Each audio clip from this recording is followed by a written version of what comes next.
everybody. Hi. Thank you for being here. First of all, I recognize like almost all of you, which is lovely because I'm a little nervous. So now I just feel like I'm hanging out with my friends. Cool. First, I'm Molly. I'm a weaver. I want to give some thank yous first. First on ReSource. Thank you, Kelly. And thank all of you. Y'all have been so friendly, so encouraging. Just such a joy to work with. Having people come up in the studio and ask questions was like so fun because sometimes you're just up there in your brain all alone, and then people come in and be like, "What's up?" And you're like, "Oh, cool. Other people can see this. It's not all in my head anymore." Thank you to Open Hair. This has been the best ever. And my fellow artists, I love and adore you. Thank you for sharing space with me. My parents are here. Yeah, we can clap for that. Which is just fun and cute. And thank you for encouraging me to be someone who does things like this. I'm going to set up my talk a little bit, and then I'm going to make you move and grab some things and work with your hands, if you want to. But first, I'm going to start off with, there are these weaver birds. I'm very bird obsessed. There are these weaver birds, so it's a combination of my two things. The way that they do their mating ritual is the males make these really, really intricate nests, like weave these beautiful structural things. And it's just this like first round form. And then the female comes and is like, is this up to my standards? Is this going to be safe? And then my sentimental brain is like, are we going to be safe together? You know, type of thing. If she approves, she builds the second part of it. Like she collaborates on their home together, which I think is so precious. I know they have like evolutionary purposes for it, but to me, I'm like, oh, I love that. That's so romantic. So kind of, that's going to be my journey here with you today. I'd love to collaborate. I'd love for this to be a safe space for you to feel like you can make stuff with me, and for me to feel safe to have to speak up here. So I'm also going to frame this kind of within my journey here. I've been keeping notes. I've been trying to like journal every day, even if I'm just tossing in, just like one note, like remember this thing. So I'm going to kind of take you through my framework. So my first quote was, "I'm starting out with more nervousness than I wanted to have, but I'm trying to be okay, just showing up as myself." So that's what I'm here to do. That's what you've given me permission to do. I'd love to give you permission to do the same. So I'm going to make you move, if you want. Back on that table, there's a bunch of supplies, and there's these frames, and then there's a bunch of materials. And what I would love to happen is if you go and grab some supplies, and then you can start weaving in here. You can just follow your basic in and out framework. Follow your heart. You can do it with a partner if you wish. No pressure. And ideally at the end I can connect them all and essentially have this like quilt of frames. Then we can represent all of our like individual selves in our collaborative piece.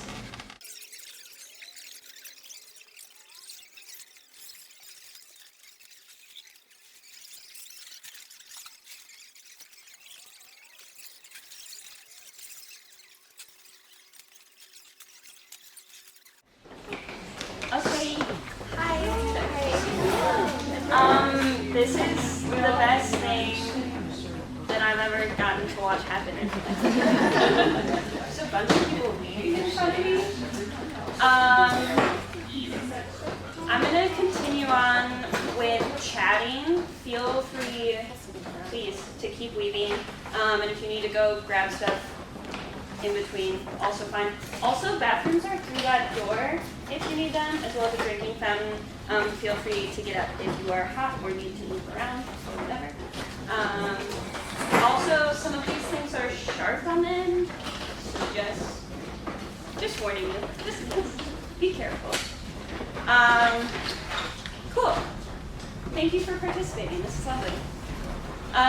So kind of my next framework, I'm going to set up the start of my more weaving journey, I guess. So when I first got like a week into this, I wrote, I feel like my growth is happening faster than I'm ready for. Like the permission to expand is causing emotional growing pains.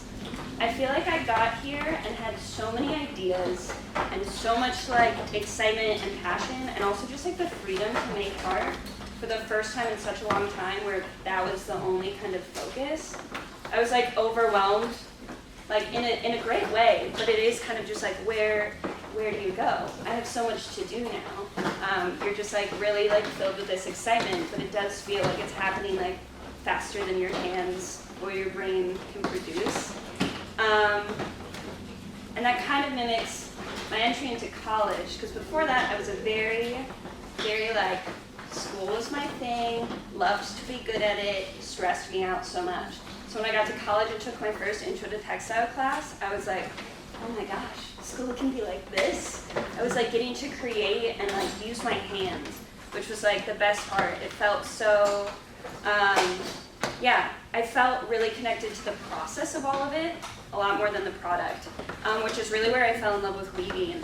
I started on a loom. I started loom weaving at first, and just like the tedious nature of it, like the setup, and like watching the patterns come to life as you went was like so meditative to me, and it really gave you time to like be present and be in your brain while you're using your hands.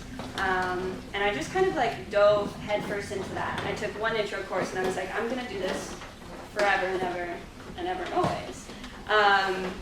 Then I was lucky enough to get a scholarship to go to Aramont Folk School, and I decided to take a basketry weaving course, and then I fell deeper in love with weaving. I was like, I get to get sculptural now. It was so freeing to like get off of this more flat form and like know that I could like really just expand and grow in the way of like what weaving could be considered. So that was also really helpful to me because then COVID happened and I didn't have access to looms at all. So I went like full basket mode all the time. Like I was just making so many of them. And along with that, just the fiber side of things in general I've really been interested in. A lot of like felting and knitting and paper making. The idea of these like fibers that we're so connected to in everyday life was something that was really on my mind all the time. So then I entered into my next phase, which is what I also wrote, which is sometimes it's really hard to know who you are.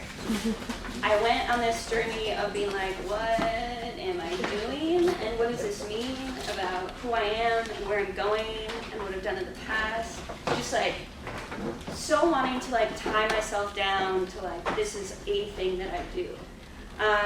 Which really is where my interests in art lie. A lot of my concepts have to do with environment in terms of the natural world, but especially environment in terms of like how you are surrounded, who you're surrounding yourself with, what your home looks like, what safe spaces, comfortable spaces, familiar spaces look like to you. So a lot of my work when I was going more sculptural was trying to evoke specific feelings where people could like enter into this space and like really feel a part of it, or like understand how someone else could be really engaged in that environment. And then the other end of that is also I've done a lot of exploration of identities. The idea of labels and how sometimes they can be really helpful to have them, to feel connected to community through your labels, but also how sometimes they can feel really constricting. And a lot of that comes from the idea that we can't shift and change those. So then I started like falling more into this world of trying to exist outside all of these binaries that we're put in all of the time. It's like there's so many boxes we're being put into anyways, but then there's obviously so many binaries. People struggle to see the in-betweenness, so I became very fascinated in the fluidity of things and the just like interaction of like flowing between which is kind of where I'll briefly touch on. I have an intense passion for the world of death care, especially natural burial, green burial, and most importantly, accessibility to those things, and also just accessibility to death care for everyone anyways. But a big part of that is the binary of life and death that we like to fall into, of just these are these two finite things. People give some room to be like, there's the life we live in the middle. I really like to draw attention to the life that lives on after. And so in the ways of like the people that you've touched around you, the art that you've left behind, these ways that death is still its own journey. It continues on through so many other people. It's not just this like fine end point. So just that continuing on in others, an idea of, just like being so connected, which is like the cheesiest weaving metaphor ever. But I do I love it so much, just the idea of like all of these things being stronger due to all of their touch points. Like the stronger a weaving is, the more connections it has as it goes. And that just makes me happy every time I'm weaving. So like watching this also, I'm like talking and then I'm also being like, what are you doing? And what are you doing? So really, really focusing in on the in-between. So then I come to my next step of my journey, which is embracing yourself encourages others to do the same. And I think I feel really lucky because I was raised by these beautiful people to not really care what people thought about me growing up. Like I felt very free to like be who I was and explore myself in so many ways, even if that resulted in a lot of really ugly outfits in middle school. Like the most ridiculous pair of yellow boots you've ever seen being worn with sweatpants. Like it was just, but I'm better for it, for sure.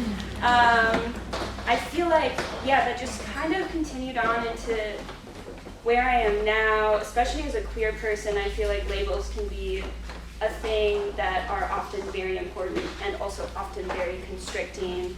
And I've become so fascinated with the idea of all of the selves that we're going to be throughout our lives. Like I think it's so easy to be like, these are the type of clothes that I wear. This is the kind of thing I want to be. It can feel safe to have those things hold you. But it can also feel hard when other people don't let you expand beyond that. So a lot of the work I'm doing while I'm weaving is having crises in my brain, being like this just like journey of self-discovery. And not crises in a bad way either. It can also just be like, oh my gosh, another reinvention of self is like on its way, or like has passed through me, or is happening now, which really led me into the current project, which I wanted on the technical side of things to go pretty big, because at home I was like, I can make bigger baskets, I can't make really big baskets. And then I was really excited. I got this beautiful phase of experimentation with home resource materials. I think the first week I was just being a hoarder. Like I was just doing laps around home resource several times a day, being like, what could maybe make a basket? And not everything can, and that was also fun to learn. Because also a lot of the stuff that I tried to use and didn't work in more of a sculptural form is working beautifully right now for these frames, which is awesome. And I ended up using this wire, which is my best friend now, but really has a mind of its own. Like, a lot of my time was just like talking really nicely to my material and being like, please go in this shape. So I wanted to go really big, and I really enjoy working with a more open structure for several reasons. Part of it is like the light and shadow play. And so once this piece is finished, there are going to be those aspects where you get to see a lot of this like line work come through, but in a softer light. And it's really fascinating to me to like watch this potentially more harsh thing in your eyes end up being this like beautiful, soft, glowing thing. And then also, as I continue on, I'm going to, this is not done yet, as I continue on, I'm going to be doing some paper making and also some wet felting, and I'm going to be using those to be covering, not this larger form, but these smaller forms will be completely covered in them and have a light source on the inside, and then there's going to be a few more contained forms, so less spacing between all of these, kind of a little bit more like those guys over there.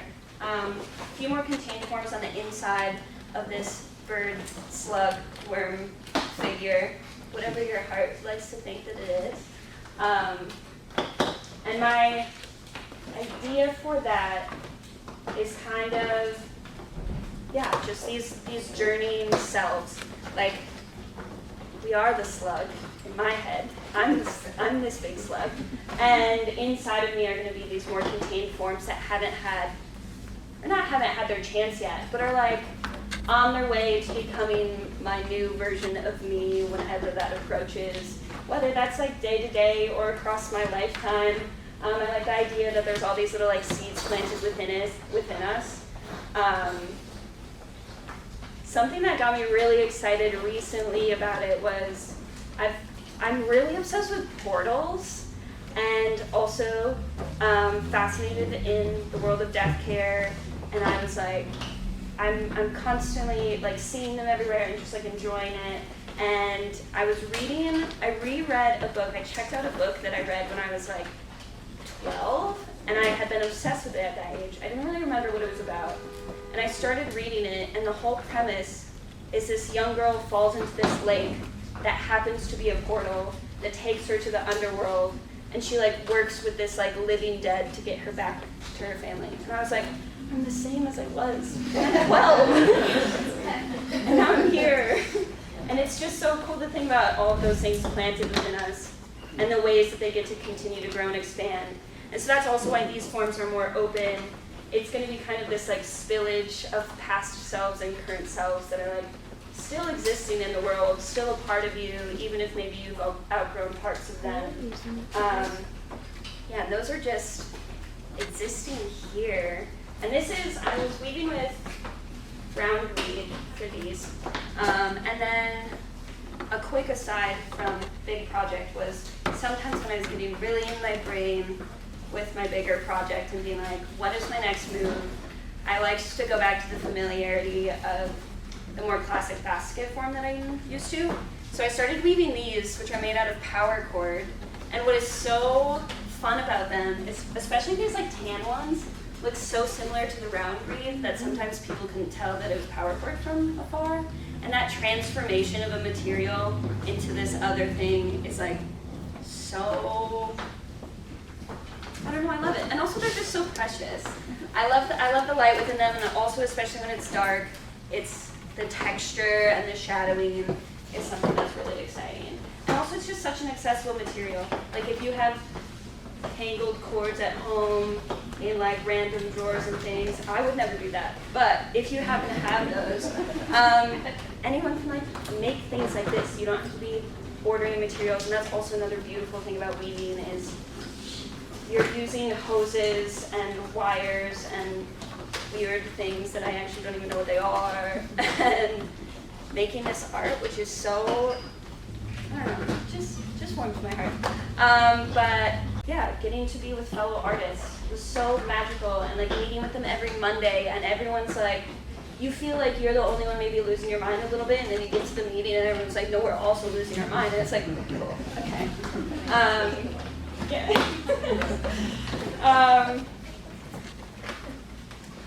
Yeah. These are just my brain thoughts. This is how my brain works when I'm creating my art.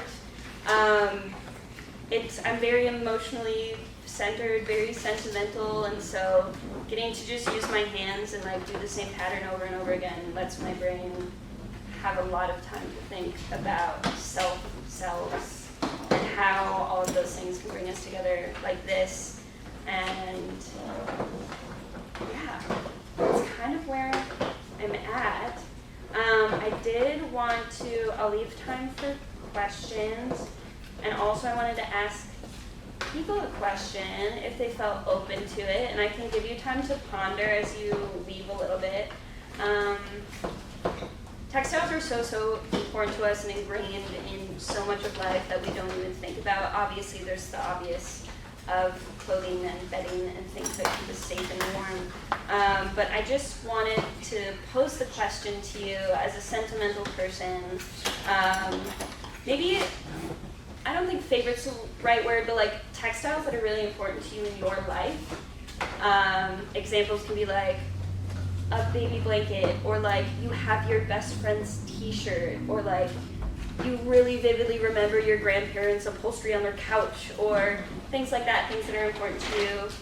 If you want to ponder that question while you leave, I'll take some questions, and then at the end I'd love to hear people's answers. I think one of my personals is probably really old couches in my parents' basement right now that they had custom made that some people probably think would be really ugly upholstery, and I am so in love with it. And I like based an entire project off of it in college. It's like such a comforting pattern to me. Yeah, thank you so much.